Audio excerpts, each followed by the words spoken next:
Hi, welcome to the Java programming tutorial. The last tutorial we covered it was methods and passing arguments to methods. Like this one here, we were passing an int number, this one we were passing a string, then we were passing an int number, and this one we were not passing any arguments at all. Today we're going to look at returning values. Now, as you can see here, I've already changed this one here, int for integer. This argument here, where it says void, and I've got int there, is a return value, and you've got to tell Java what is going to be if you're going to return, and if you're not going to return, you've got to say void, and what you're saying is there's not going to be a return, so don't put return like keyword there, and it accepts that. So if you want to return an integer, you change this to int,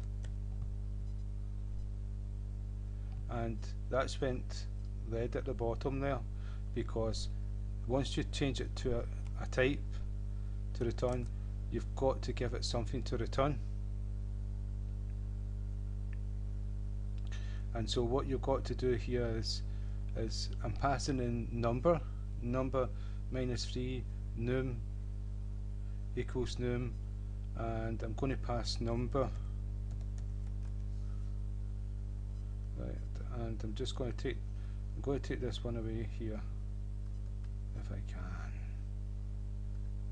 Right, so we're passing in number, this needs a semicolon, we're passing in a number, and number is going to be number what we passed in -3, and that's going to equal number, so number changes to -3, its original value, and then we're going to return this.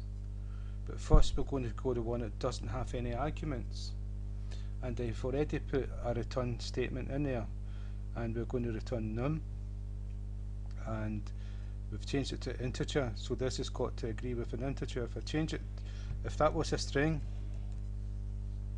you'll see that this here is an integer, and it's saying, oh, I don't like this. This is only going to return a string, not an integer. You've got to have the right type to return, or you're going to get problems. So it's an int because this is an integer. That's what you've got to tell the Java program what type is going to be returned, and you've got to be specific at that. You can't put down integer when you mean to return a string.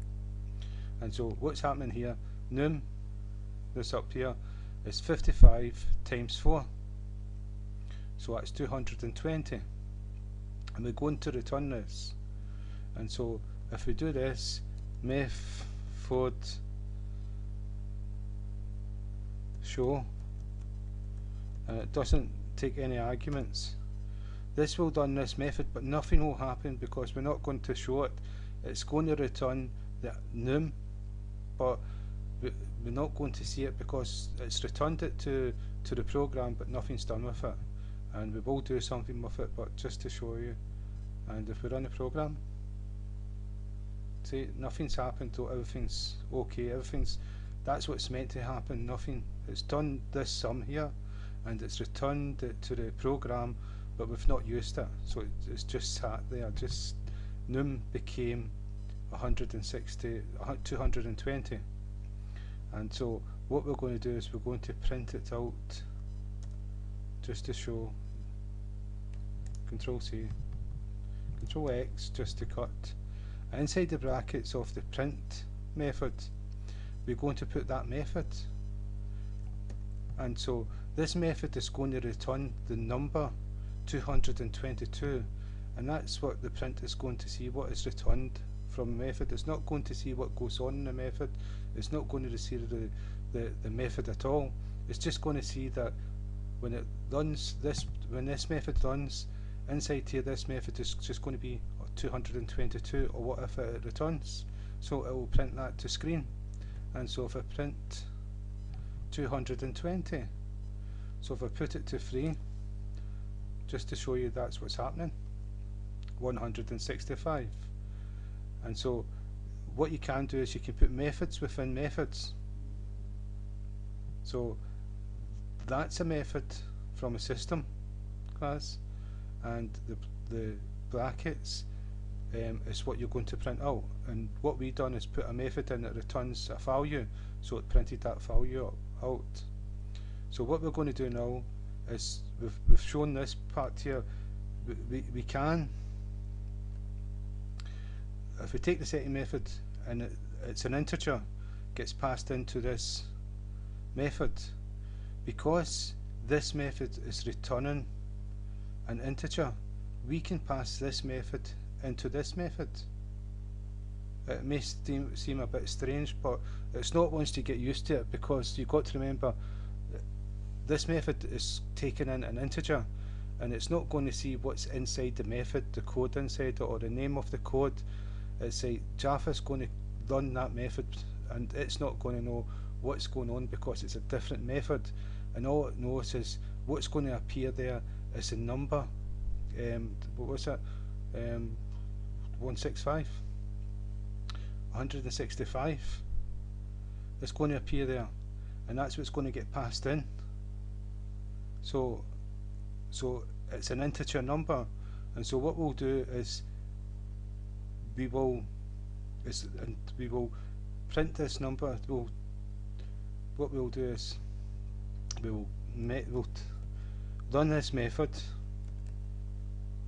and it's called int, and brackets, semicolon, and inside here we're going to put the first method, which returns that integer. And so it's method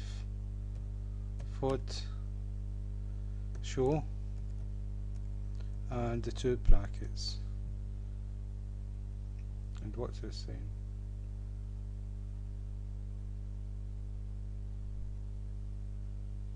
So I don't know if I spelled this one right. Yeah, I didn't spell it right, that's what was wrong. And so what we've got is a method within a method, and we can have a method within this method. And so if we run this, what I'm going to see if I can put this inside, if I can put this inside this method. So this is a method, a system method to print to screen. Inside brackets we've passed a method called method int, and inside its method we've passed a method called method show, and inside its method we could pass another method. This is object oriented program, and so what's going to happen here is 165 is going to be returned here.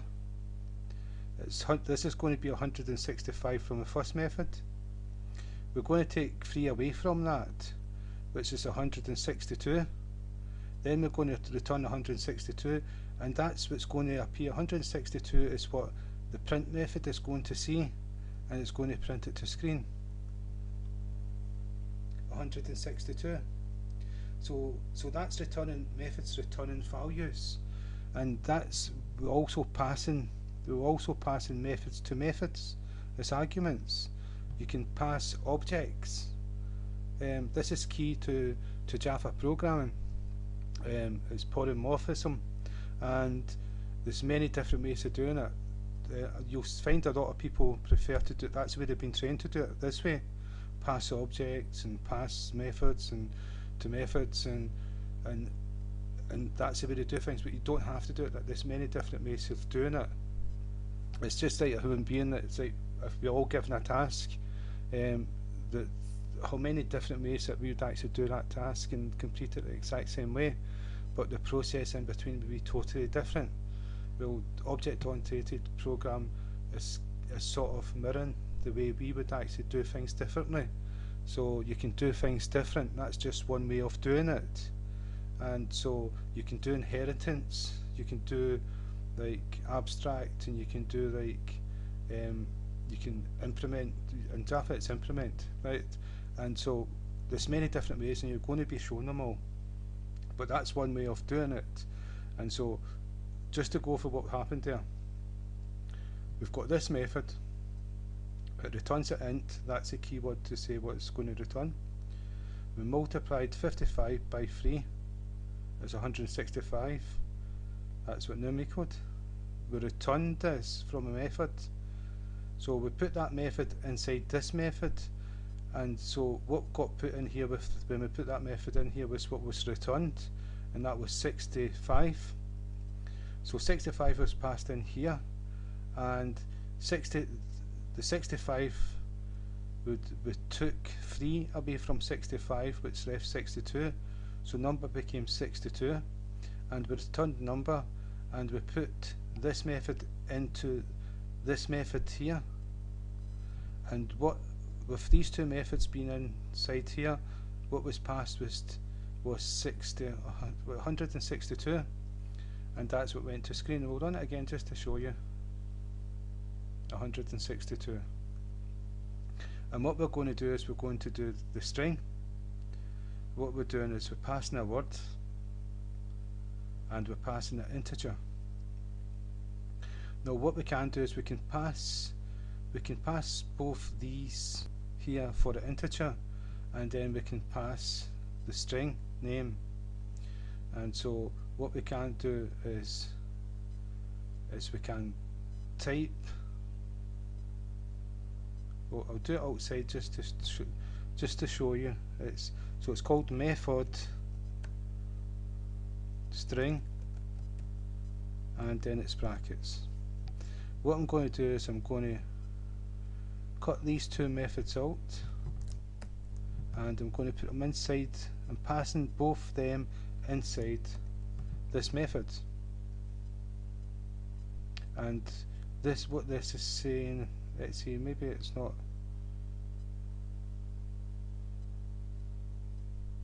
Yeah, that's for the integer. Now we need to pass a string name. So name is a string, Charles. So we've passed name, and then we've passed method int, and if we do this, it should be perfect. Yeah. And so what I'm going to do is I'm going to cut and paste. So like what I'm going to explain what's happening here. Like we've got the show method. It's 165 when you do this calculation. We return 165. We pass this whole method into this method, which returns 165. So 165 is returned here, and we take 3 from it, so this becomes 162. So 162 is returned here, which is here. 162 is returned here. Now we've passed that 162 to this integer. So this is getting passed to num, which is going to get 33 added to it. So that's 190, I think. Yeah, 195. And now we've got a string. We're passing a string, and what we've passed is name. So name is Charles, so Charles is going to be passed here. And what this method is going to do, it's going to return the word Charles plus the number, and then the word gets changed to YouTube and name gets changed. Yeah, it's okay. Right, and so if we run that, what I'm going to do is I'm going to put that inside the print statement. So I took away the semicolon because it's not end of command. So that 1, 2, 3 methods all within each other is going to go into the print statement. I hope this is not, I'm trying to make this simple, so I hope this is not like, too complicated. So what's happening here? Yeah, I've got to make this a return type. Return. So I put name in there and I put int there, that's a return. This here's name string class name.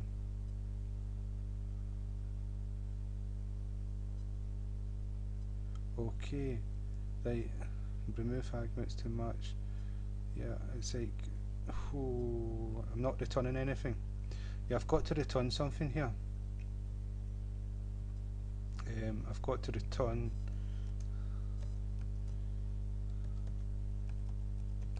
return, and I've got to change the void because we're returning something.